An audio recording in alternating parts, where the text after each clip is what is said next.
اولین حرکت برای اسکیتر شدن که واضح و هر خری میدونه خریدن یه اسکیته. که تو این ویدیو قرار رو ببینی از کجا اسکیت بورد بخری بهتره و کدوم اسکیت بیشتر به دردت میخوره.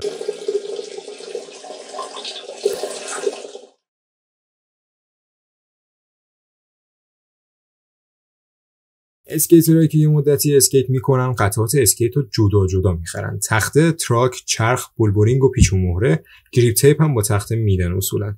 اینا رو از یه برند یا چند تا برند مختلف که باش عشق میکنن میخرن و سرهم کردنش هم کاری نداره. یه آچار تی میخواد، 4 تا پیچ باید بس. اگه نمیدونی آچار تی چیه، گوی خاصی نیست. یه آچار مخصوصه که هر ابزاری که اسکیتر نیاز داره همراهش باشه رو تو خودش داره. ولی خب یه تازه کار لازم نیست این کارا رو بکنه و یه راه حل خیلی گشادمندانه تر وجود داره.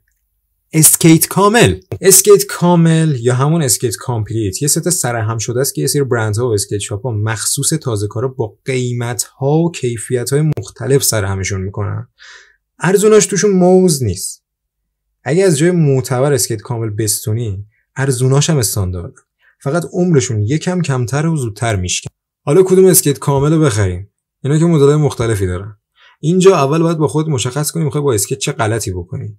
اگه میخوای یه اسکیتر رو واقعی حساب بشه و تریک زدن تمرین کنی و ته اشغال با اسکیت بکنی، یه دونه اسکیت بورد استریت یا همون دولب، میگن دولب چون دو تا لب داره، که معروف ترین مدل اسکیت جوابه. کار در میاد، عشق میکنی تضمینی. اسکیت استریت رو میشه انداخت کف خیابون رو راید کرد، ولی اگه فقط میخوای راید بکنی و مقداری عقب مونده و کرجی هستی، کرجی میگم چون که سرپایینیای کرج زیاده، مگه نه کاری با عقب مونده بودن کرجی نداری.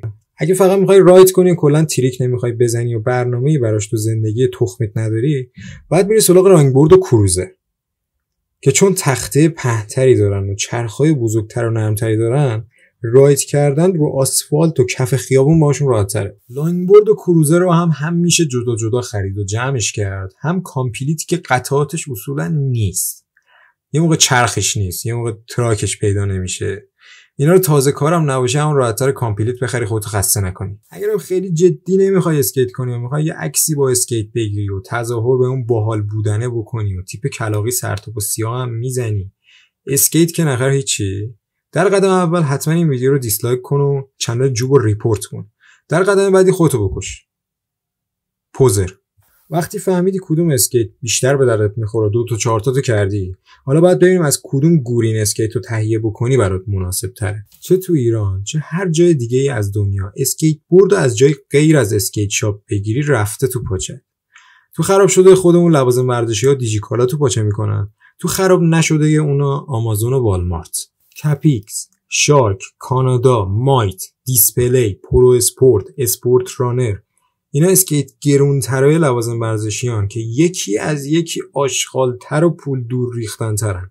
اگه بخری حتما رفته تو پاچت. خودشون میگن حرفه‌ای بهشون، ولی اینا آشغالن. فقط این اسکیت‌ها رو دیدی جیغ بزن و سریعا محل رو ترک کن. یه مشت آشغال ارزونتر هم دارن اینا که چرخشون هم نمیچرخه، تختشون یه روزه میشکنه. این یکی رو بخری دیگه تو پاچت نمیره، میره یه جا دیگه. آره، لوازم ورزشی تو پاچه کنه بدن. کیا خوبن؟ اسکیت شاپ های معتبر. اینا معتبرترین و دودول طلاترین اسکیت شاپ های ایرانیه. آشغال نمیفروشن، هر چی ازشون بخرید درست حسابی، هم اسکیت کامل دارن هم جدا جدا، به کل ایران هم ارسال میکنن. این اسکیت شاپ ها بیشتر از یه اسکیت فروشی خالی خالیه. همشون تیم دارن، از اسکیترها حمایت میکنن، ایونت و مسابقه برگزار میکنن و خلاصه دودولشون حسابی طلا.